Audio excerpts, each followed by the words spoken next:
King Ailill, husband to Queen Maeve, whose famous cattle raid started a war with Cruchain, was deep in his cups as the sun set on Samhain night, red and cloud-torn over the ancient fortress of Rathcrogan. Bothered by the whispering winds, he took a notion that it would be a good test of courage if one of his warriors would go out and put a wicker knot on the ankle of a gallowed corpse, and promised a sword of solid gold to the one who did. Now, you might think that there wasn't much danger in bothering a corpse, but on Samhain night it was said amongst the old people of Ireland that the dead had power and could walk again, especially in that place. So not a man stirred or raised his head, save only for Nera, warrior of Connacht. Boldly he set forth, his way lit only by a guttering rushlight, and he found the swinging body upon which he set the wicker ring.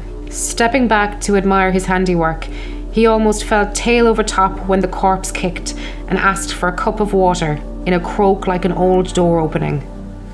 Not wanting to offend the revenant and understanding that being hanged could be a thirsty business, Nera agreed and hefted the body up on his back where it clung fast.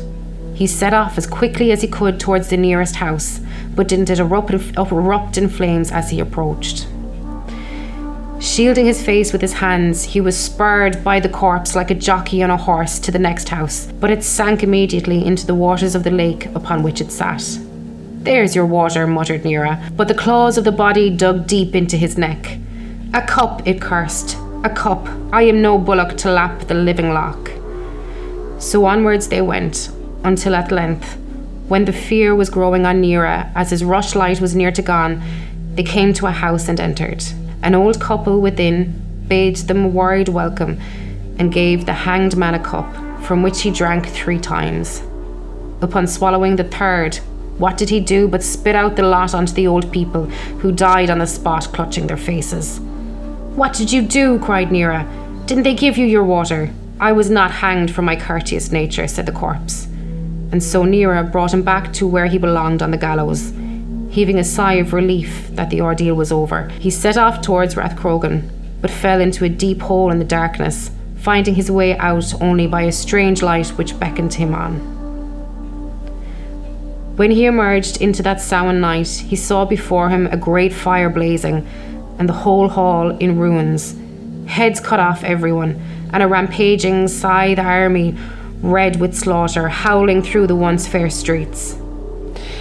Nightmares and great ravens capered amid the blackened beams, and sightless eyes stared aghast from the cold cairns. Weeping with horror, he followed the fairy folk into their deep mound when they were done with their deadly business, setting foot only where they had stepped and repeating their passwords until he came to a green and warm land. There he met a woman of the fairy people and forgot at once his anger and sorrow, staying with her for what seemed like an endless summer, carrying her wood and lighting her fire, until a spark caught on his finger one evening and it all came back to him in a rush.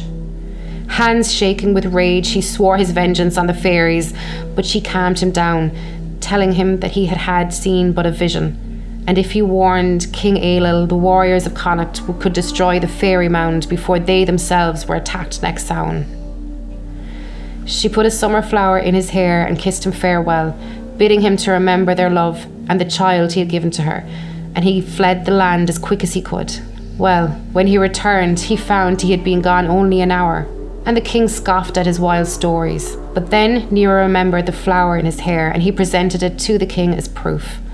Upon seeing this, the king fell silent, holding up the flower in the firelight, and the very next day himself and his armies laid waste to the fairy mound until not one stone stood upon. Nera, it said, found his lady love before the king's cold iron fell, and they lived and loved happily ever after. If you like that, then check out our Patreon, where for just $5 a month you get access to exclusive shows like Real Monsters and Playing with Bones with Amy Rose, along with early access to all our minisodes and ad-free access to the Weekend Update and It's Alive Alive! Not convinced yet? Well, head on over now and have 7 days on us. That's a 7-day free trial for all new members. That's It's Alive Alive Pod on Patreon. It's Alive Alive! All the guts and go with none of the guilt. See you on Wednesdays, unless you're on Patreon when you get us all week long.